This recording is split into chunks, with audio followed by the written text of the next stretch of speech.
오늘은 이제 요한복음 마지막 장인 21장 강의를 시작하겠습니다. 아마 다음 주면 요한복음 강의가 다 마무리될 것 같습니다. 이제 막바지에 이르렀습니다. 오늘도 우리는 제자들을 직접 찾아오신 예수님을 만날 것입니다. 동시에 오늘도 여러분 각자가 예수 그리스도를 만나는 귀한 시간이 되기를 축복합니다. Help me. 선우야, 안녕? 그래. 저렇게 있을 때 얼마나 예쁜데. 여러분 그런 말 아세요? 예쁜 악마라는 말 아세요? 예쁠수록 악마 짓을 한다. 하와에게 다가온 뱀은 가장 예쁜 존재였을 것이다. 그렇게 말하는 것이. 그 눈으로 보는 것에 속으면 안 돼요. 그 속에 본질을 깨뜨려 보는 눈을 가져야 될 줄 믿습니다. 오늘 주님의 양식 이런 제목으로 148회차 요한복음 강의를 시작하겠습니다. 요한복음 21장에 대해서 의구심을 품고 있는 성경 비판가들이 많습니다. 왜냐하면 요한복음 20장까지 내용으로 보면 마무리된 거예요. 이 책을 기록한 목적은 이러이러한 것이다 라고 끝을 냈어요. 그런데 또 21장이 내용이 엉뚱한 내용이 시작된 것을 보고 훗날 누군가가 첨가된 것이라고 주장합니다. 만약에 첨가될 내용이 있다면 주님이 하늘로 올라가시는 내용뿐일 텐데 21장에는 또 갈릴리에서의 이적적으로 고기를 잡으신 일과 제자들에게 하신 예수님의 몇 마디 말씀을 다루고 있거든요. 누가 보아도 앞뒤가 어울리지 않는 이상한 기록입니다. 그러나 21장이 훗날에 첨가된 것이라는 사본상의 증거는 하나도 없습니다. 21장이 누군가에 의해 첨가된 내용이라면 그것을 증명할 만한 사본 한 개라도 발견된다면 저도 인정할게요. 하나도 증거가 없습니다. 아무리 성경을 비판하고자 해도 확실한 증거가 없다면 그 주장은 지지를 받지 못하는 것이지요. 개혁신학의 입장에서는 이 문제를 간단하게 처리합니다. 21장을 이해하는 열쇠는 1장 전반부와 21장이 서로 병형된다는 것입니다. 여러분들 저에게 신학을 배우신 분들 또 개혁신학교에서 신학 공부하시는 분들은 히브리 문학의 특징이 앞뒤가 딱 반으로 접어서 딱 접으면 앞뒤가 맞아 떨어지는 병형 구절, 대칭 구조로 되어 있다는 것을 이미 알고 있을 것입니다. 즉 요한복음의 1장의 도입 부분이 프롤로그에 해당된다면 21장은 이 복음서를 마무리 짓는 에필로그에 해당된다고 보는 것입니다. 프롤로그에서 내용을 보십시오. 요한복음 1장에서 뭘 다루나 한다면 바로 성육신 이전의 그리스도에 대해서 말씀합니다. 태초에 뭐가 계세요? 태초에 말씀이 계세요. 이 말씀이 곧 하나님이세요. 이 말씀이 육신이 되신 분, 그분이 누군가요? 예수 그리스도라고 요한복음 1장에서 증거합니다.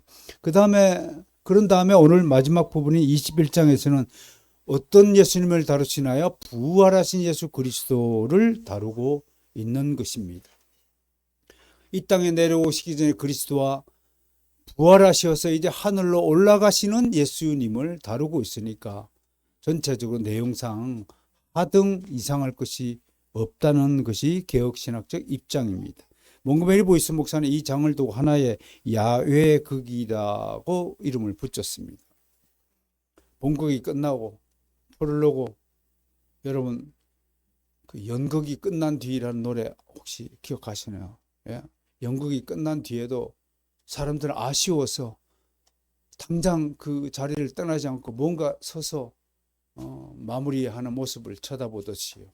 아쉬워서 너무나 감동적인 시간이었기 때문에 그 감동을 조금이라도 오랫동안 누리기 위해서 야외극에 시선을 고정시킨다는 뜻으로 이렇게 이름을 붙인 것입니다. 몽고메리 보이스는 21장은 하나의 역사이자 그 사건 속에서 실제로 있었던 대화를 그대로 기록한 상징적인 역사라고 평가했습니다. 저도 동의합니다. 그리고 그는 21장의 내용에 담긴 메시지와 여러 교훈을 다음 9가지로 정리하여 소개하고 있습니다. 이런 정리하는 부분에 대해서 제임스 몽고일리 보이스 목사님의 탁월함을 우리는 발견할 수 있습니다.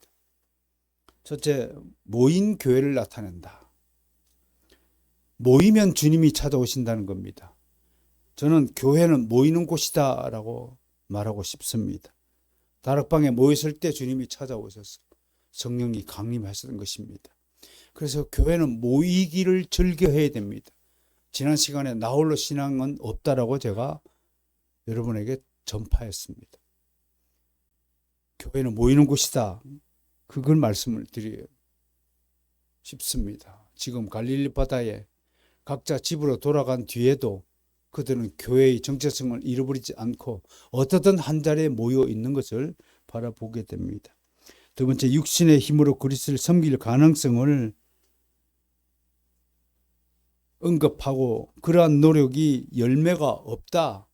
육신적인 노력으로는 그리스도의 사역을 할 수는 있으나 별무효과다. 그렇게 말을 하고 있습니다. 네 번째, 그리스도의 사역을 지시하신 예수님과 그 지시대로 행하는 사람들에게 주어지는 축복, 배 오른편에 그물을 내리라라고 하는 그 명령을 따랐더니 말도 안 되는 명령을 따랐음에도 불구하고 153마리의 고기를 수확했다는 장면을 보게 됩니다. 다섯 번째는 그리스도께서 자기 제자들에게 세상의 양식을 주십니다. 영적 양식만 우리가 필요한 것이 아닙니다. 세상의 양식도 건강을 위해서 잘 섭취해야 됩니다. 그래서 편식하면 안 된다는 것이 성경적 가르침입니다. 성경에 나타내는 모든 음식은 다 우리들을 잘 먹으라고 주신 음식입니다. 여섯 번째, 그리스도다운 봉사를 위한 오직 합당한 동기가 무엇이냐를 살펴보는 것입니다. 일곱 번째, 교회 안에 있는 다양한 가치를 발견하고 그 다음에 여덟 번째, 하나님의 말씀을 정규적으로 먹이는 것이 중요하고 아홉 번째, 친밀한 개인 훈련의 필요성을 가르치고 있다라고 21장을 해석합니다.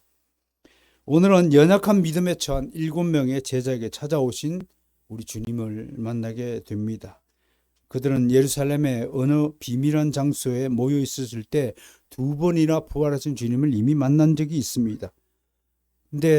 그런데 지금 그들 중 갈릴리 출신인 7명은 그 비밀한 장소를 벗어나서 디베레 호수, 즉 자기들의 고향으로 돌아간 것을 보게 됩니다.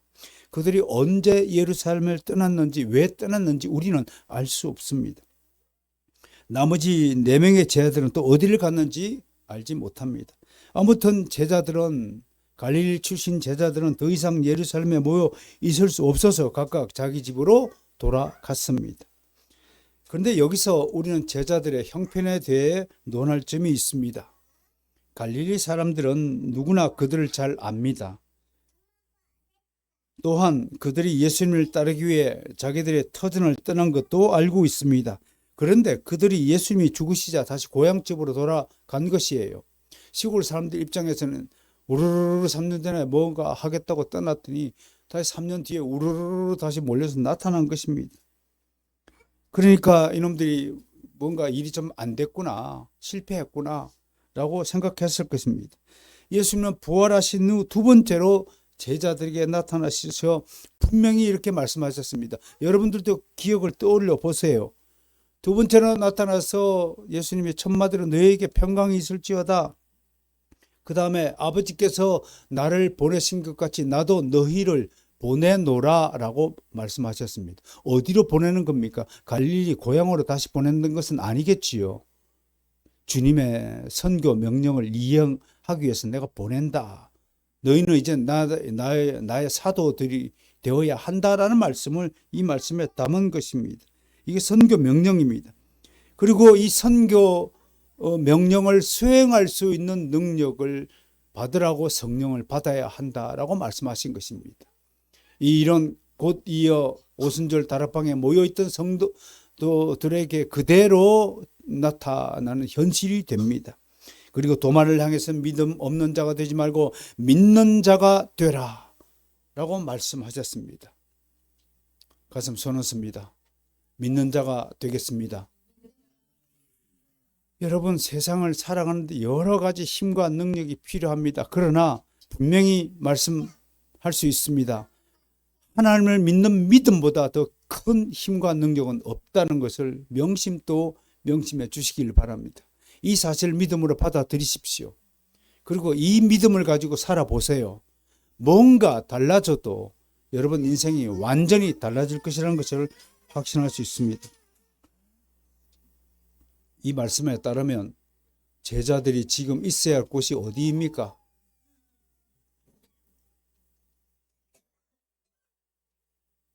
주님의 선교 명령을 수행하기 위해 제일 먼저 성령을 받아야 하고, 성령을 받기 위해 하나님의 때가 이르기까지 한 곳에 모여 기도하고 찬양하며 기다려야 하지 않겠습니까?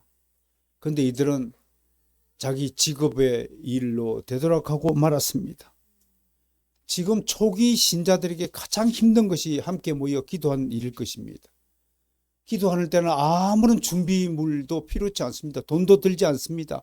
무슨 거대한 비용이 드는 것이 아닙니다. 그럼에도 믿는 자에게 가장 힘든 일이 뭐냐면 기도하는 일입니다. 지난 시간에도 무릎 꿇고 기도하는 일이 얼마나 힘든 여정인가를 설파한 바가 있습니다. 지금 제자들은 주님의 명령을 듣고도 그 말씀을 외면하고 각각 자기 집으로 되돌아간 상태에 있습니다. 여러분 생각해 보세요. 여러분 자신이 정말로 얼마나 매일같이 불순종의 상태에서 머물고 있는가를 깨달으셔야 됩니다. 얼마나 주님의 말씀과 교회의 말씀에 불순종하고 내 식대로 살아가고자 하는 자기 존재를 발견하셔야 됩니다. 제자들도 그렇습니다. 분명히 주님께서 나도 너희를 보냈노라, 성령을 받아야 한다, 믿는 자가 되라라고 말씀하셨음에도 불구하고 주님의 말씀을 직접 듣고도 그들은 자기 몸은 고향으로 집으로 돌아가는 겁니다. 마음으로는 원이로되 육신이 약하다라는 한탄이 여기에 해당되는 것입니다. 제자들은 예수의 부활을 직접 목격하고 주님으로부터 사명을 위탁받았지만 여전히 사역을 감당할 엄두를 내지 못하고 방황하고 있습니다. 엄두를 내지 못한다는 거, 하고 싶었지만 엄두를 내지 못한, 실천하지 못하는 것을 어린 신앙이라고 말하는 겁니다. 어린애가 그렇습니다. 특징이에요. 이것도 하고 싶고 저것도 하고 싶지만 실제로 하고자 하면 엄두를 내지 못하는 것 상태. 그것이 실력을 갖추지 못한 어린 신앙의 특징이라고 할 것입니다. 제자들은 단지 주님이 부활하셨다는 사실만 알고 있을 뿐입니다. 사실을 안다고 하여 어떤 사명을 수행할 능력이 자동적으로 발생하는 것은 아닙니다. 여전히 제자들의 영적 상태는 미약하고 어리기만 합니다. 누가 대신 좀 해줬으면 좋겠다, 그 마음이 사라지지 않는다면 그건 어린아이입니다. 누가 시키든 안 시키든 간에 이것은 당연히 하나님 나라를 위한 나의 수고요, 헌신이요, 희생이어야 한다는 믿음의 기반에 서 있지 못한다면 우리는 여전히 영적으로 미약하고 어린 수준에 있을 것입니다. 그런 그들이 지금 바닷가에 모여 무엇을 하고 있습니까? 도토리 키재기입니다. 어린아이들끼리 모여서 무슨 일을 획책할 수 있습니까? 무슨 일을 도모할 수 있습니까? 어떤 거대한 진리를 발견할 수 있습니까? 왜 여러분을 가르치는 목자가 필요한 줄 아세요? 여러분들끼리 모여서 토론하고 여러분들끼리 모여서 신앙생활을 하면 아마 10년이 지나도 1mm도 신앙의 키가 자라지 않는다는 것을 하나님이 아시기 때문입니다. 지금 바닷가에 모여있는 제자들이 어떻게 하고 있습니까? 우리 주신 믿음을, 우리에게 주신 명령을 어떻게 하면 수행할까? 어떻게 하면 교회를 위해서 좀 시간을 내서 헌신할까? 그 방향으로 논의하지 않고 베드로가 뭐라 그래요? 나 물고기 잡으러 간다. 그게 어린 신자의 특징입니다. 나머지 제자들, 무슨 소리야? 물고기를 잡으러 가더니 주님께서 우리에게 뭐라고 말씀하셨어? 기다리라, 기도하며 기다리라, 성령을 받을 날을 기다리라, 그렇게 말씀하셨으니까 베드로 정신 차려, 이 녀석아, 다시 예루살렘에 가자, 그리 했죠. 그러면 요한복음 21장에 기록되지 않았을 거예요. 아멘으로 끝나고 말았을 것입니다. 옆에 있던 동료들이 뭐래요? 친구 따라 강남 간다고요? 우르르 몰려가는 겁니다. 이태원에 할로윈데이 왜 몰려가세요? 사람들이 몰려가니까 나도 따라 몰려간 것입니다. 그것이 세상 유행 따라 사는 사람들의 특징입니다. 그것이 BTS를 좋아하는 마음이에요. 우리가 왜 그리스도인들이 왜 BTS를 세상 가수들을 좋아해야 된단 말입니까? 누가 어떤 배우가 뭐 혼외자를 뭐 나왔다고 뉴스가 나오는데 그걸 박수를 치는 하고 있는 세상을 우리가 닮아야 되겠습니까? 그곳에서 우리가 배우고 터득해야 될 교훈이 뭐가 있습니까? 당연히 남은 제자들이 베드로가 고기 잡으러 간다 하면 어찌해야 됩니까? 바로성 개혁교의 성도라면 아니야, 예루살렘으로 백투더 예루살렘이라고 외쳐야 되지 않겠습니까? 그런데 동조하는 겁니다. 우리도 함께 가겠다 라고 말하면서 배를 타고 물고기를 잡기 시작합니다. 아마 마을 사람들 입장에 보면 참 한심한 일이었을 겁니다. 아니 저놈들 3년 전에 뭐 예수 그리스도를 쫓아가지고 그리스도의 왕국을 세우고 큰 소리 치고 나가더니 또 고기를 잡으러 나가네. 이런 할 일 없는 놈들, 이런 형편없는 놈들. 그게 세상 사람들이 오늘날 한국 교회 성도들을 보고 평가하는 잣대입니다. 아유 뭐 교회 다닌다고 하더니 좀 특별한 줄 알았더니 별 볼 일 없네 저것들. 우리보다 못하네. 우리보다 도덕 수준이 떨어지네. 우리보다 거짓말을 더 많이 하네. 우리보다 약속을 더 어기네. 우리보다 게으르네. 우리보다 더 이기적이네. 그런 평가가 지금 한국 교회를 지금 향해서 얼마나 많은 비난의 화살이 쏟아지고 있습니까? 정신 차려야 됩니다. 이 고기 잡는 제자들을 보고 마을 사람들이 뭐라고 얘기했는지 상상이 안 가십니까? 우리가 만약에 이 교회 주변을 더럽게 하고 삿대질하고 싸움판 벌이고 욕설을 한다면 이 주변을 지나가는 사람들이 우리들은 뭐라고 그럴까요? 온갖 잡놈들만 다 모아놓은 곳이라고 손가락질 하지 않겠습니까? 우리가 뭐 청소 좀 한다고 잘난 체 하자고 청소하는 줄 아십니까? 불뿌리를 뽑고 그거 아니지 않습니까? 하나님의 영광을 더럽히지 않기 위해서 우리도 겸손의 작업을 하는 것이 아니겠습니까? 오랜만에 손에 그물을 만지고 노를 저었습니다. 그러나 일이 손에 잡힐 리가 만무합니다. 마음이 곰밭에 가 있는데요. 이미 떠났는데 갈릴리 바다를 떠나는 마음은 오래전입니다. 3년 전에 이미 마음이 떠난 거예요. 아마 그들에게 이날 밤에 이런 기록에 남을 일이었습니다.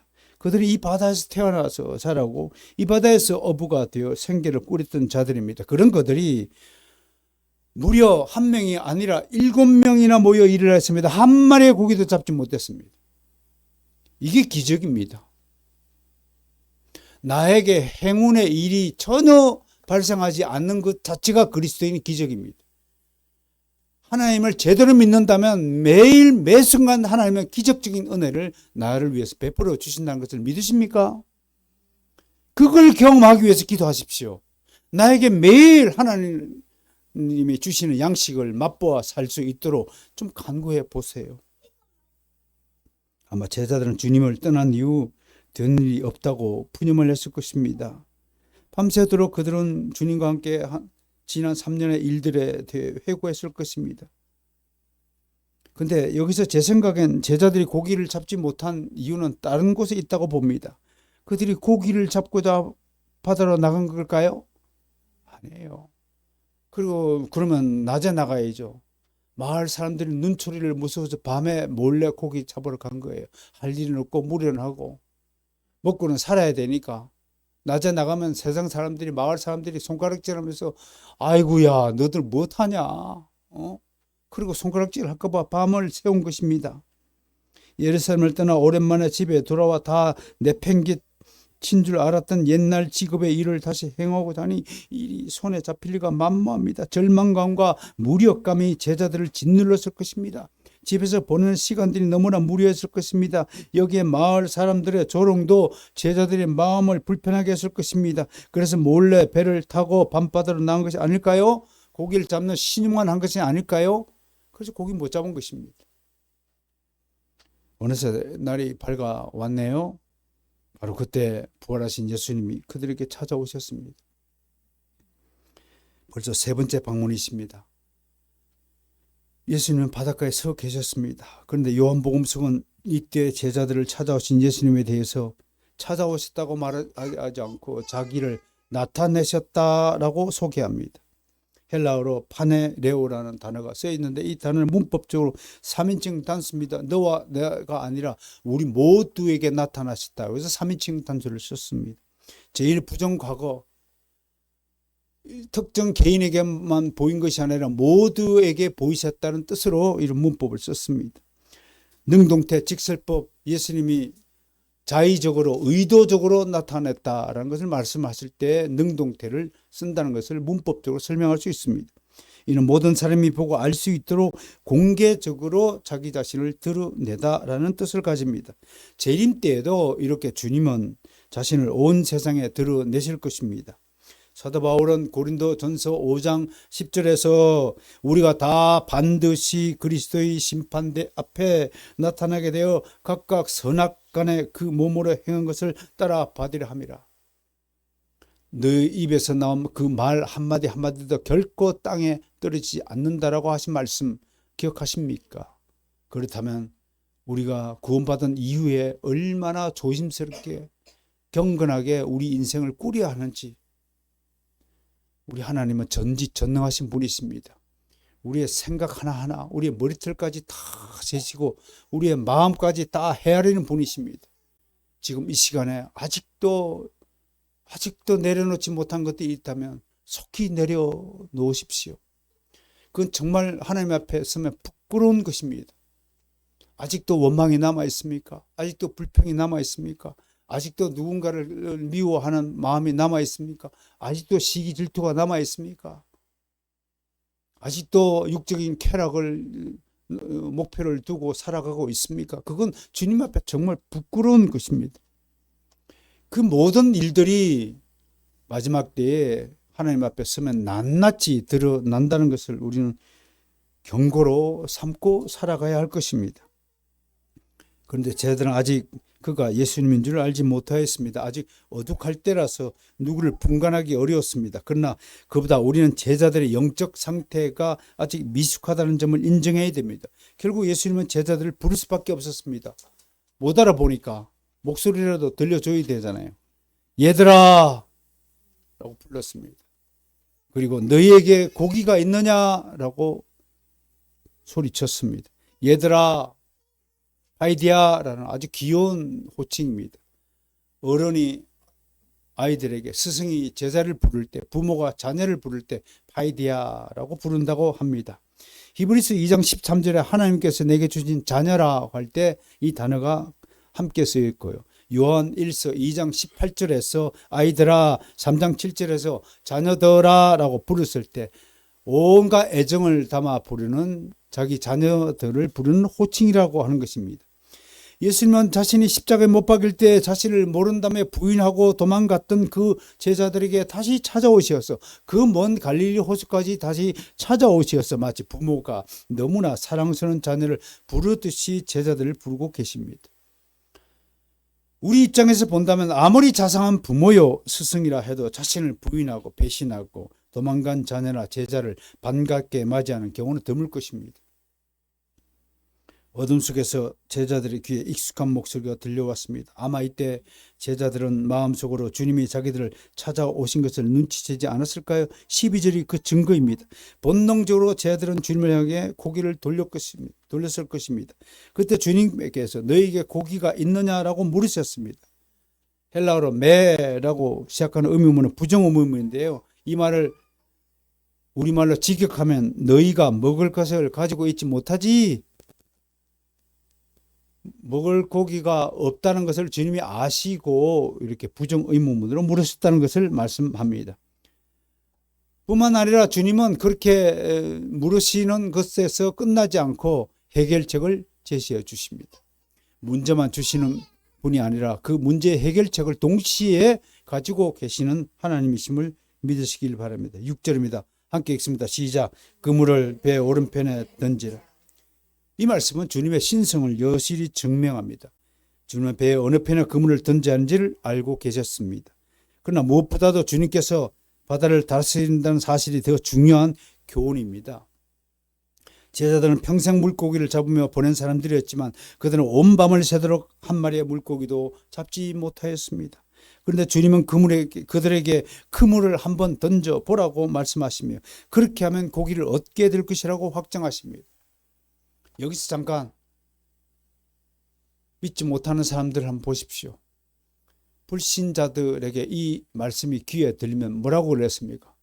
네가 무슨 고기 잡는 법을 알아? 너 어디 출신이야? 우리는 바닷가 출신이야 이 사람아. 네가 뭘 알아? 성도들하고 상담할 때마다 성도들이 늘 목회자들 보고 하시는 말씀이 있습니다. 목사님은 세상 일 잘 모르잖아요. 세상 일은 모르지만 세상의 본질은 정확하게 꿰뚫고 사는 분이 접니다, 여러분. 저 같은 목회자는 세상의 본질이, 세상의 특성이 무엇인가를 정확하게 압니다. 당신이 행하고 있는 세상의 일 하나하나는 구체적으로 모른다 할지라도 당신 속에 있는 그 세상의 본질만큼은 정확하게 꿰뚫고 있다는 것을 왜 잊으십니까? 함부로 목회자에서 그렇게 말씀하는 우를 범치 않기를 바랍니다. 하나님은 당신 속에 있는 그 본질을 꿰뚫어 보시는 분이십니다. 그리스도인의 사역의 성공은 그들의 웅변이나 탁월한 재주나 가진 재물의 힘이나 행운 등이 아니라 주님의 주권적인 섭리에 의한 것임을 깨달아야 합니다. 주님은 정확히 배 오른편에 던지라고 명령하셨습니다. 왼편도 아니고 위쪽도 아니고 아래쪽도 아니고 오른편이라고 그랬습니다. 성경에서 오른편은 구속자들이 머무는 위치를 상징합니다. 구원받은 자의 위치가 오른편이라는 것입니다. 마태복음 25장 34절에는 그때에 임금이 그 오른편에 있는 자들에게 이르시되 내 아버지께 복받을 자들이여 나와 창세로부터 너희를 위하여 예비된 날을 상속받으라고 하였습니다. 제자들은 군말 없이 주님의 명령을 따릅니다. 8절에서 주님과 제자들의 거리가 목소리가 들리락 말락 하는 50간야 90m쯤 된다고 보았습니다. 그런데도 제자들은 한 사람도 저항하지 않고 주님의 말씀을 분명히 들었습니다. 그리고 따랐습니다. 그 결과가 무엇입니까? 시편 기자 말씀입니다. 여호와의 법도를 지킴으로 상이 크니이다 라고 노래했습니다. 아무튼 저는 지금 이날까지 살아오면서 예수 그리스도 안에서 받은 믿음을 지키며 지내오면서 하나님의 법을 지키는 자가 결코 몰락하는 일이 없음을 저는 목격하고 살아왔습니다. 여러분도 마찬가지입니다. 하나님의 법을 지키는 성도가 되기를 축복합니다. 그러자 제자들 가운데 주님에 대한 가장 깊은 애정을 가진 제자가 베드로에게 주님이시다 라고 확인시켜 줍니다. 왜 베드로는 주님이신지 알아보지 못하고 이 어린 제자가 제일 먼저 알아봤을까? 이 제자가 누구예요? 바로 사도 요한입니다. 가장 영적인 분별력을 많이 소유했다라고 평가받는 사도가 바로 사도 요한입니다. 성경 주석가 스티어는 가장 깊은 사랑은 그 사랑하는 대상을 보자마자 확신 있는 직관을 가진다고 말했습니다. 그렇다며요. 자기 짝이 될 사람을 보자마자 찌릿하다며 영적인 뭐가 있다면서요. 저희 집사람도 저를 처음 보자마자 찌릿했다고 고백을 합니다.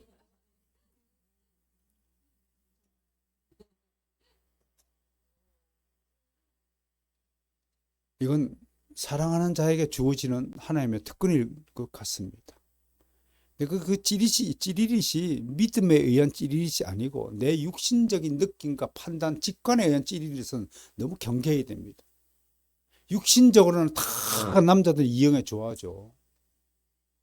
근데 영적인 믿음적으로는 그 여자를 좋아하면 안 되는 거잖아요. 응? 영적인 믿음의 본질에 충실한 분은 믿음의 눈으로는 믿음을 바라보게 되는 겁니다. 그 사람 속에 있는 믿음을 볼 수 있는 눈을 가지기를 원합니다.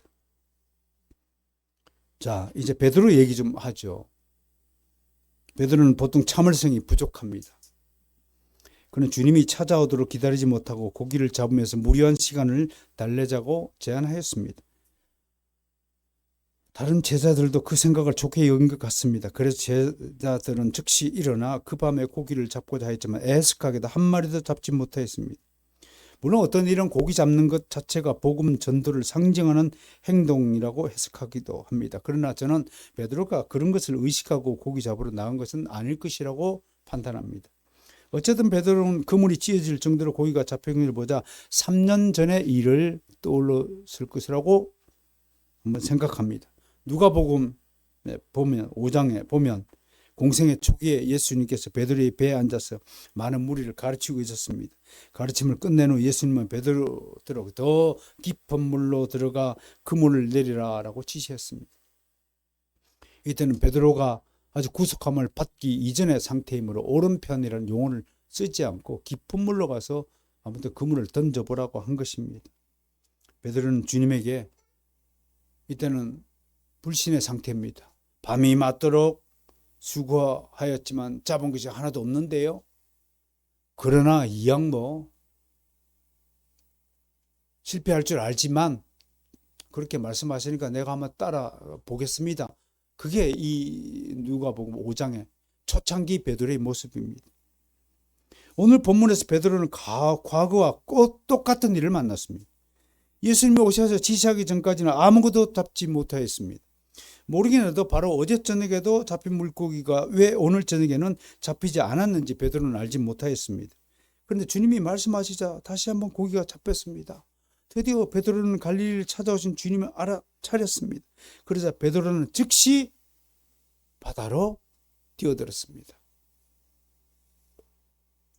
벗고 있던 겉옷을 두르고 바다로 뛰어들었습니다. 베드로는 그의 사랑하시는 분이 자기에게 다가오기 전에 자신이 먼저 주님에게로 달려가고 싶었습니다. 마음이 급했던 거죠. 주님에 대한 자신의 변함없는 사랑을 가장 먼저 나타내 보이고 싶었습니다. 부활 이후에도 사도 요한과 다른 박질을 하자 가장 먼저 무덤 안을 들어간 사람이 베드로였습니다. 그래서 베드로대로 판단은 느려도 행동은 빠르다는 사람이었습니다. 몸이 먼저 나가는 사람입니다. 머리보다 몸이 먼저 나가는 형태의 사람입니다. 또 그의 이런 돌발적인 행동은 앞에서도 반복된 행동입니다.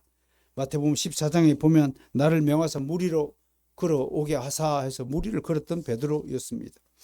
그러나 모든 제자가 동일한 생각과 행동을 하지는 않습니다. 주변에서 매우 다양한 사람들이 주님의 부르심을 받았습니다. 요한 역시 베드로만큼 주님에게 헌신적이었지만 배에서 뛰어내리지는 않았습니다. 다른 제자들 역시 베드로처럼 무조건 주님에게로 달려간 것이 아닙니다. 베드로를 제외한 다른 제자들은 찬찬히 순서대로 일을 처리하는 자들이었습니다. 이런 사람도 있고 저런 사람도 있는 곳이 교회라는 것입니다. 그들은 큰 배에서 내려 우선 작은 배로 옮겨 탔습니다. 그리고 물고기가 든 그물을 끌고 와야 되잖아요. 작은 배에다가 그 물고기가 든 그물을 옮기는데 아마 꽤 시간이 걸렸을 것입니다. 그 순간 베드로는 주님부터 먼저 보고자 자기 할 일을 제껴두고 바다를 그냥 뛰어서 왔다 이겁니다. 헤엄쳐 왔는지 수행해서 왔는지 주님을 먼저 보고 싶었어요. 그 마음, 그 간절한 베드로의 마음을 우리가 이해하지 못하는 바는 아니지만 다른 제자들 입장에서 어떻게 할까요? 어떤 마음이 들까요? 저거는 꼭 같이 일할 때 얄밉게 빠져나가는구나. 우리 군대에 있을 때도 꼭 서울 출신들을 담아내기라고 불러요. 양파 담아내기. 뺀질. 꼭 일할 때 되면 배가 아프다. 일할 때 되면 어딜 가야 된다. 같이 구덩이를 김장하려면 구덩이를 파는데 구덩이만 파면 뭔가 손에 물집이 생겼다.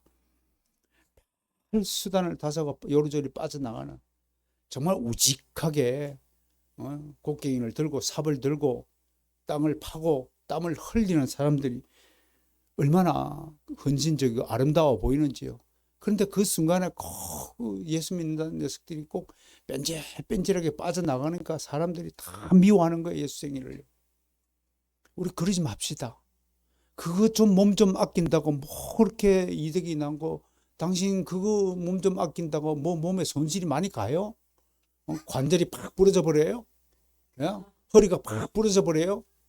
그 시간이 좀 아까워요? 에너지가 쓴 것이 너무 아깝습니까? 그렇지 않지 않습니까? 나머지 제자들은 물고기에다 그물을 끌고 왔습니다. 모든 제자가 드디어 육지에 올랐습니다. 이미 그곳에는 생선과 떡이 숯불 위에서 구워지고 있었습니다.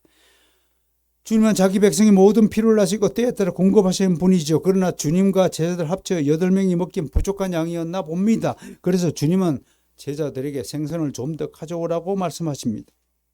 이때에도 가장 먼저 행동을 보인 자는 베드로입니다. 아마 다른 제자들이 그물을 끌고 왔을 때 자신은 빈손으로 주님 앞으로 달려온 것이 조금 마음에 걸렸을 것이다. 그래서 그는 배로 얼른 가서 그물을 육지로 끌어올렸습니다. 작은 배 위에 있던 그물을 육지 위로 끌어올려서 이제 고기를 헤아리기 시작했는데 몇 마리인가요? 153마리. 그 물고기가 그물 안에 들어 있었습니다. 여기서도 두 가지 기적이 포함이 됩니다. 하나는 어떻게 베드로 혼자서 그 무거운 그물을 육지로 끌어올렸을까? 성경은 분명히 베드로가 그물을 끌어올렸다라고 되어 있습니다. 다른 하나는 153이라는 숫자입니다. 첫 번째 의문은 저는 그냥 주님께 헌신한 자에게는 주님의 특별한 능력이 생긴다고 봅니다. 그 능력은 혼자서도 얼마든지 지구를 들어 올릴 수 있는 능력이라 해도 하등 이상할 게 없습니다. 그리스도인 한 사람이, 믿음의 일꾼 한 사람이 지구 하나만 만들 줄 아십니까? 지구보다 만 배 더 큰 우주를 만들 수 있는 능력이 주어졌다는 것을 믿으시길 바랍니다. 주님이 함께 하신다면 불가능이 없습니다. 베드로가 주님을 의지하여 무리를 걸은 것처럼 오늘도 베드로는 주님을 의지하여 그물을 홀로 끌어올린 것입니다. 다음으로 153이라는 숫자의 비밀에 관한 것에 대해서 궁금증을 많이 가지고 있는 사람들이 많습니다. 그 비밀은 아무도 모릅니다. 다만 이런 숫자의 제시에 대해서 목회학을 전공하시는 분들 입장에서는 한 사람에게 목회자에게 주어지는 적정한 양들의 수가 있다는 것을 암시한다고 봅니다. 그래서 사실은 대형 교회는 성경적이지 않다라는 것을 우리가 알게 됩니다. 이제 바닷가에서 주님과 제외한 제자들이 함께 모여 식사를 합니다. 6월절 만찬 이후 참으로 오랜만에 주님과 함께하는 식사입니다. 물론 아무도 주님을 두고 누구인지 묻는 자가 없었습니다. 완전한 침묵의 식사 시간이었습니다. 어쩌면 제자들 마음속에는 너무나 송구스러워서 주님 앞에 자기 얼굴을 내밀기 힘들어서 부끄러워서 침묵했을지도 모르겠습니다. 중요한 것은 밤새도록 아무것도 먹지 못한 제자들을 위해 주님께서 지금 직접 생선을 구워 먹이신다는 것입니다. 지금 주님의 부르심을 받고 새 사람이 된 성도들 가운데 어느 누구도 주님이 공급하시는 양식을 먹지 않고 살아가는 자는 한 사람도 없습니다. 우리가 일하고 잠자고 말하고 노래하고 뛰어놀고 협력하는 모든 것이 다 주님이 공급하시는 양식들입니다. 입으로 들어가는 것만이 양식이 아니라 우리가 숨 쉬는 것도 주님이 공급하시는 양식임을 믿으시길 바랍니다. 우리에게 주신 최고의 양식은 믿음입니다. 그러나 육적인 양식도 우리가 코로 숨 쉬는 이것마저도 주님께서 주시는 양식이라는 것을 믿으시길 바랍니다. 이것을 믿는 자에게 하늘에 속한 모든 축복이 주어질 것입니다. 영원토록 우리 주님은 당신의 자녀를 먹이시고 보살필 것입니다. 오늘 본문에 대해서 아드핑크는 4가지 교훈이 있다라고 해석합니다. 첫째, 주님은 우리의 모든 필요를 채우십니다. 오늘도 우리는 맛있는 점심 식사를 하게 될 것입니다. 주일마다 그리스도인이 받는 축복이 무엇입니까? 이렇게 하나님의 설교를 듣고 영적인 풍성한 양식을 얻을 뿐만 아니라 성도들께 함께 모여서 식사 함께 하는 것, 그게 한 끼가 아니라요. 어마어마한 축복의 식사라는 사실을 믿고 감사하며 먹으셔야 될 것입니다. 두 번째, 하나님의 아들이 온 밤을 수고한 자녀들 위해 기꺼이 자신을 낮추신 것을 본받아야 됩니다. 누굴 축복하세요? 정말 하나님 나라를 위해서 온 에너지를, 힘과 능력을 다 사용해서 교회를 위해서 수고한 자를 하나님이 절대 잊지 않고 축복하신다는 것을 믿으시길 바랍니다. 이게 아무것도 아닌 것 같죠. 우리 제 자녀들이 이렇게 연주를 하고 봉사하고 헌신하는 게 아무것도 아닌 것 같죠? 아니요. 하나님의 마음을 정말 즐겁게 해 주신다는 것을 믿으시길 바랍니다. 세 번째, 다른 사람을 위해 수고하는 중에 우리 자신의 영혼 역시 따뜻한 보살핌을 받아야 된다. 범사에 잘 되듯이 내 영혼이 잘 되기를 바라나. 여러분의 영혼이, 심령이 잘 되는 중요한 방법 중에 하나가 다른 사람의 일을 돕는 것입니다. 즉 기독교는 철저히 이기적이 아니라 이타적입니다. 내 일이 먼저가 아니라 남의 일을 먼저 해놓고 내 일을 하라는 것이 솔직히 말해서 기독교의 정신입니다. 그것이 쉽지가 않습니다. 하나님 나라의 일을 먼저 행한 다음에 주님이 부탁하신 일을, 선교의 명령을 먼저 이행한 다음에 너 개인적인 일을 돌보라고 하는 것이 기독교의 가르침인 것입니다. 여러분 복 받고 싶습니까? 그러면 옆에 형제 자매들의 일을 돌봐 주시길 바랍니다. 마지막 네 번째, 제자들이 물고기가 가득한 그물을 육지로 끌어올리기 전에 이미 불 위에 생선이 있었다는 사실은 꼭 예수님이 제자들이 잡아온 생선이 필요한 것은 아니라는 것입니다. 하나님이 이미 다 우리 필요를 아시고 이미 생선을 먹을 만한 생선을요, 한 마리가 굽지만 먹어도 사라지지 않는 생선을 만들어 주실 주님이라는 사실을 믿으시길 바랍니다. 그럼에도 우리가 잡은 고기를 통해서 우리 스스로 양식을 삼으라는 교훈이 여기 있습니다. 어제도 발표장에서 제가 그랬지 않습니까? 개혁주의 특징이 무엇입니까? 하나님의 주권과 인간의 책임은 하나님도 100% 일하시고 나도 일하시니, 하나님도 일하시니 나도 일한다. 내가 거룩하니 너희도 거룩하라. 하나님이 거룩하듯이 우리도 거룩해야 되고 하나님이 열심히 일하듯이 우리도 열심히 일한다는 것. 이것이 가장 성경적인 균형 법칙이라는 것을 제가 설파하였습니다. 여기 한 가지 더 저는 보탤 것이 있다고 봅니다. 그것은 바로 하나님은 자신의 자녀를 절대로 방치하지 않으신다는 것입니다. 목자가 맞으면 순간적으로 양들이 흩어지죠. 제가 잘못되면 여러분들 순간적으로 흩어질 것입니다. 그러나 믿음의 시련에 의한, 고난에 의한 그런 것들이라면 반드시 하나님께서 되돌려 주십니다.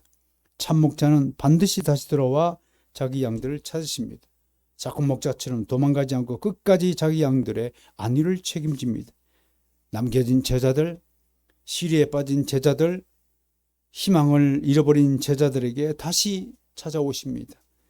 그리고 그들에게 살아갈 목적과 명분과 소명을 허락하시어서 새로운 삶, 은혜로운 삶, 축복받은 삶, 성령 충만한 삶을 허락하시고 그 방향으로 이끌어 주실 것입니다. 그런 여러분이 되시기를 주님의 이름으로 축복합니다.